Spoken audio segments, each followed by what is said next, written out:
everybody, it is your boy Nando back at it with another video. In today's video, I put apart a $2,000 gaming PC.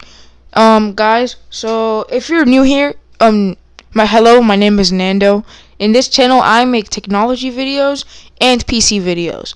And if you're new, please subscribe and like the video, cause you're gonna be learning a lot of PC technology stuff. And yeah, let's get right to the beginning of the video. And guys, don't forget to join my Discord server, subscribe, and like the video.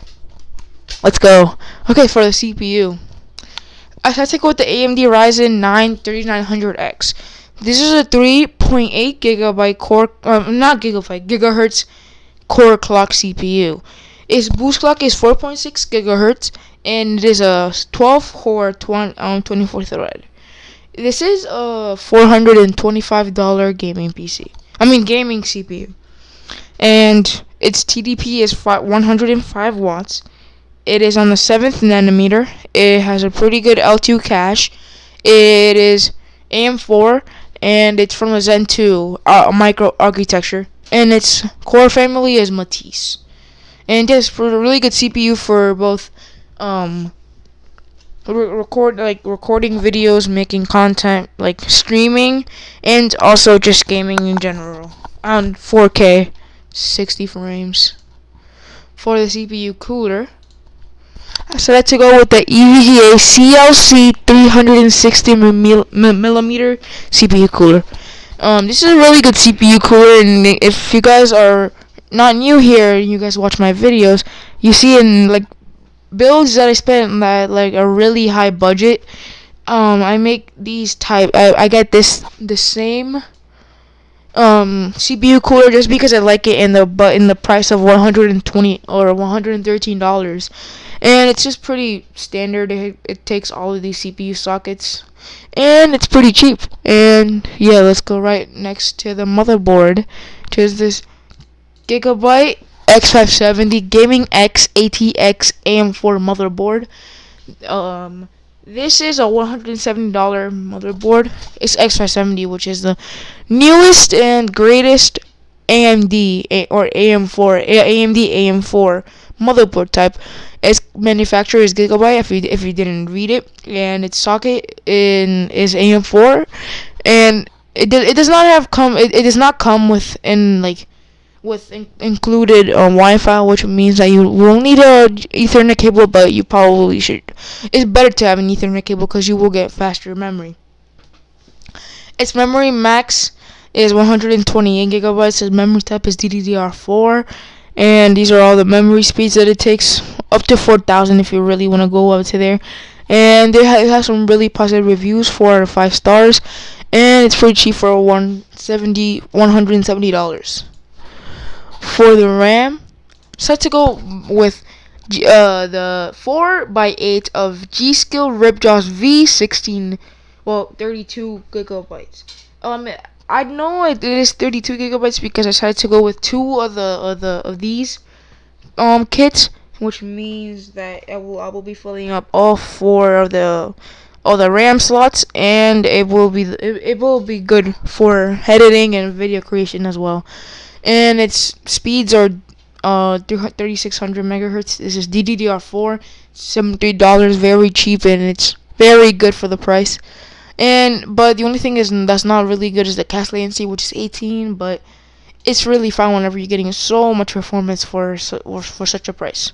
For the SSD, so I have to go with this MS30 512 gigabyte M.2 2280 solid state drive. This is an SSD. I mean, it's pretty good. From Team Group of 512 gigabytes, which is definitely gonna be able to hold a couple games and your Windows installation, because Windows does not take 512 gigabytes of RAM. I mean, not of RAM, of storage. And yes, and then this is a normal M.2 SSD, so that means we don't have to worry about other 2 cables, and which means that we will have better cable management.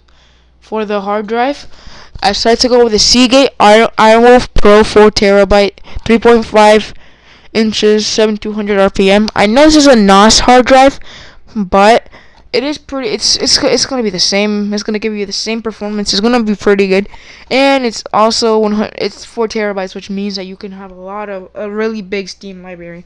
But the only thing is that its price of $150 is really expensive. But for this performance, you're definitely gonna be getting the most for your performance, and it's pretty good. It has 4 TB. It has a pretty good cache, and it's pretty good for in general.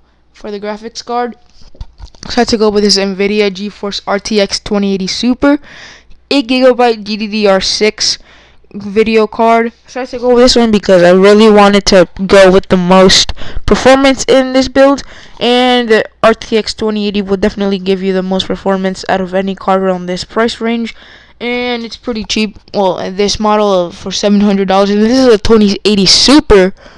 So yeah, its core clock is 1650 megahertz, and its boost clock is 1850 megahertz. So it will definitely be able to be overclocked, and it does bring NVIDIA G-Sync and all that good stuff. And it is GDDR6, if you wondered. And yeah, it's $700, not bad. It's not really that expensive. And for the case, so I took over this Corsair iQOO 220T. This is a $100 case, and it's gonna be really easy to modify it because we obviously need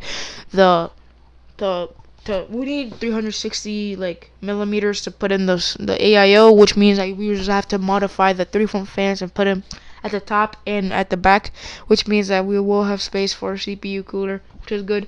And it's also pretty good. It's gonna be pretty good for cable managing, and it's only $100, which is pretty good for the price. And yeah, it's really cool looking. And finally, for the power supply, so I had to go with this Corsair RM 2019 750 watt 80 plus gold certified fully modular ATX power supply, which means that we will have even better cable management, and it's also 750 watts. And I didn't show this, but this build will take up 500 watts, which means that we all obviously need that extra slack if you want to upgrade in the future. But yeah, this is definitely gonna pull it. It's pretty good. Of course, it's one of the best power supply brands, or the best, who knows. And it's also just $125. And yeah, guys, that's gonna be it for the video. The final price is $19.87. So just under $2,000 by $13, and as I said, it's almost gonna pull in 500 watts. But yeah, guys, that's gonna be it for the video. If you haven't already, hit the like, subscribe, follow me on my socials. I'm always on there. And yeah, guys, I will be back for next time. Goodbye.